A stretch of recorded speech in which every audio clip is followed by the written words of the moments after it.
Hello guys guys इस video में complete जानकारी मिलेगी ईसीएस की। ईसीएस क्या होता है, ईसीएस कौन से लोन पर लगता है, क्या ईसीएस से सिविल डाउन हो जाएगा, क्या ईसीएस से कोर्ट केस हो जाएगा, क्या ईसीएस को रोका जा सकता है, यदि आपका ईसीएस कट गया तो किस प्रकार से दोबारा से बैंक में रिफंड लिया जा सकता है, ईसीएस स्टार्ट कैसे होता है और ईसीएस का चार्ज कितना लगता है और एक महीने में कितनी बार लगता है।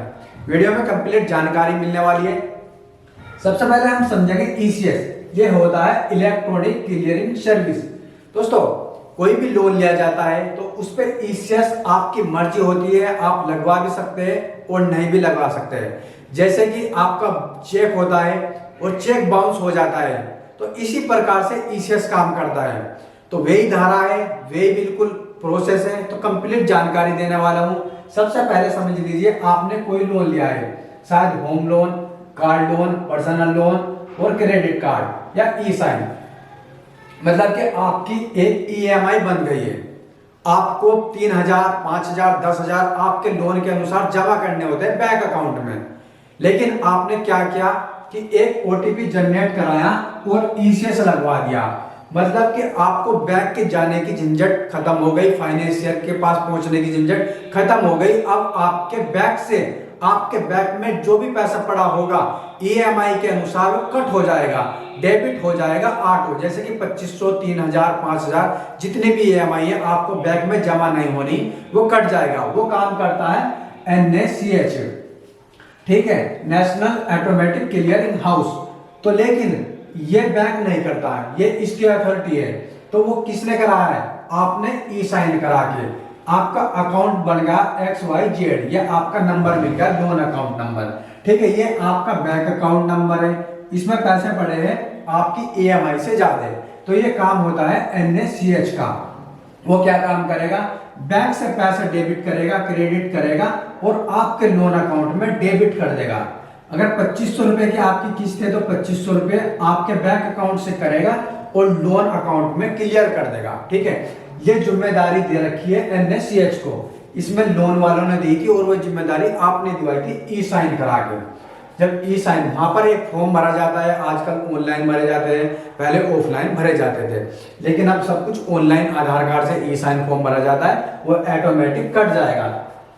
जैसे ये आपके इसमें जाएगा और अगर आपके पैसे नहीं है और वहां पर आपने ईसीएस लगा रखा है और आपके अकाउंट में पैसे नहीं है, तो ईसीएस बाउंस बोलते हैं, जिसका कुछ चार्ज कटता है। 295 कट जाते हैं, कभी कभी 595 भी कट जाते हैं और 5 से भी कटते हैं, 179 भी कट जाते हैं। तो इस प्रकार से कट जाते हैं, ठीक है। उसमें यहाँ पर क्या होता है, जब तक ट्राई करती है, शायद ट्राई इसलिए करती है आपका बैलेंस आपके अकाउंट में नहीं है, तो दोबारा से ईसीएस लगाता है, ठीक है। तो एक महीने में 20 बार कम से कम लगा देता है, 20-22 बार लग जाती है अगर नहीं है। और अगर ईसीएस के अनुसार पैसे नहीं है, जैसे कि आपकी ईएमआई थी 2500 रुपए और वह नहीं है, तो ये 295 रुपए बार बार कटते रहेंगे, ठीक है। कभी कभी ऐसा भी हो जाता है कि आपके अकाउंट में पैसे है और ईसीएस ही लग जाता है, तो उसमें आपको मैं हेल्पलाइन नंबर दूंगा, उस पर आप कॉल कर सकते हैं और अपना रिफंड भी लिवा सकते हैं। लेकिन सबसे पहले समझ लीजिए स्टार्ट कैसे होता है। यदि आप ईसीएस लगवाना चाहते हैं तो आपके पास एटीएम कार्ड हो, आधार कार्ड से या ई साइन हो, या आपके मोबाइल नंबर लिंक हो बैंक में और उसे ओटीपी देके करवा सकते हैं। यदि आपका नंबर भी लिंक नहीं है तो आप ऑफलाइन फॉर्म भर के आप स्टार्ट करा सकते हैं विदाउट इन्फॉर्म के। आपका ये इन्फॉर्म मतलब कि ऑटोमेटिक नहीं होगा, तो ये आपकी ही मर्जी होती है ईसीएस लगवाने की। तो इस प्रकार से यदि कोई भी आपने लोन ले रखा है तो उस पर ईसीएस लगा देते हैं और वो बाउंस हो जाता है, तो क्या उससे सिविल डाउन होगा? यदि कोई लोन ले रखा है और आपकी ईएमआई पेड नहीं हुई है, ठीक है, बिल्कुल भी नहीं हुई है, ईसीएस के कारण कोई भी आपका सिविल बाउंस नहीं होगा। ईएमआई के कारण आपका सिविल बाउंस होता है। ईसीएस से कोई मतलब नहीं है, इसका मतलब है केवल आपकी ईएमआई बैंक से काट के केवल लोन अकाउंट में भेजना, ईसीएस का इससे कोई मतलब नहीं है सिविल का। लेकिन ईएमआई बाउंस हुई तो सिविल आपका डाउन होगा।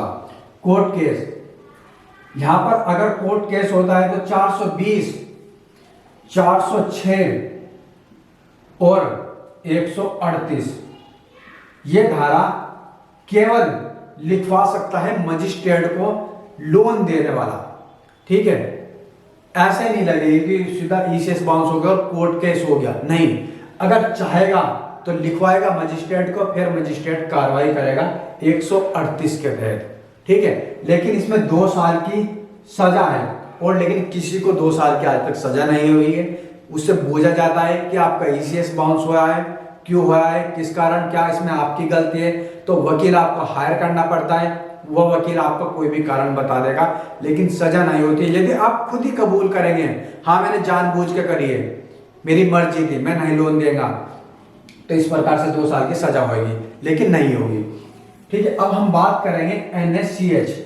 जैसे कि एप्स लोन हो गया, आपने देखा होगा कि एप्स आप में कोई डॉक्यूमेंट डालते हैं, फटाफट डॉक्यूमेंट डालते हैं और आपके अकाउंट में पैसे आ जाते हैं। इसी तरीके से काम करता है कि कोई बैंक मतलब एप्स का आपका पर्सनली तो चेक नहीं कर रहा है, आप रात को भर देते हैं तो जब भी पैसे आ जाता है, तो सब जगह एनएससीएच लगा रखा है, ईसीएस लगा रखे, वो आपके डॉक्यूमेंट अप्रूवल करेगा। जैसे ही डॉक्यूमेंट अप्रूवल मिल जाएगा, यहाँ पर ईसीएस लग जाएगा और एकदम आपके पैसे अकाउंट में आपके आ जाएंगे। तो इस प्रकार से ईसीएस काम करता है। तो दोस्तों, आपको डरने की कोई बात नहीं है। फिर भी आपका कोई क्वेश्चन है, कोई जनरल क्वेश्चन है, किसी प्रकार का क्वेश्चन है, कुछ समझ में नहीं आया, तो आप कमेंट बॉक्स में लिख दीजिए, उसमें पूरी जानकारी आपको मिलेगी।